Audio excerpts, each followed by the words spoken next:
Hi friends, welcome to our channel. இன்றைக்கி என்ன recipe பார்க்க போகிறோன்னு பார்த்தீங்கன்னா ஆனியன் பொட்டேட்டோ ரைஸ். ஃபர்ஸ்ட் ஒரு ஆனியன் எடுத்துக்கோங்க, அதை சாப்பாக கட் பண்ணி வச்சுக்கோங்க. நெக்ஸ்ட் ஒரு பொட்டேட்டோ எடுத்துக்கோங்க, அதையும் சாப்பாக கட் பண்ணி வச்சுக்கோங்க. அதுக்கு அடுத்தது பார்த்தீங்கன்னா ஒரு பேன் வச்சுக்கோங்க. அதில் 3 tablespoon of oil add பண்ணிக்கோங்க. ஆயில் கொஞ்சம் ஹீட் ஆனோடனே கடுகு, சோம்பு ஆட் பண்ணிக்கோங்க. அது கொஞ்சம் ஃப்ரை ஆனோடனே நம்ம கட் பண்ணி வச்சுருக்க ஆனியன் ஆட் பண்ணிக்கோங்க. அது கொஞ்சம் 2 to 3 மினிட்ஸ் வதங்கின பிறகு நம்ம வச்சுருக்க பொட்டேட்டோவை ஆட் பண்ணிக்கலாம். பொட்டேட்டோவும் கொஞ்சம் வதங்கின பிறகு நம்ம வச்சுருக்க கரம் மசாலா, மஞ்சத்தூள், மிளகாத்தூள் அதையும் ஆட் பண்ணிவிட்டு ஃப்ரை பண்ணிக்கலாம்.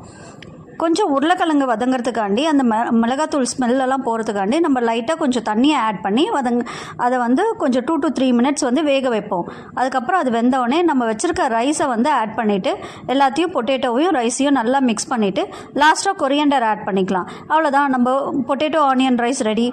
பாய், நெக்ஸ்ட் வீடியோவில் பார்க்கலாம்.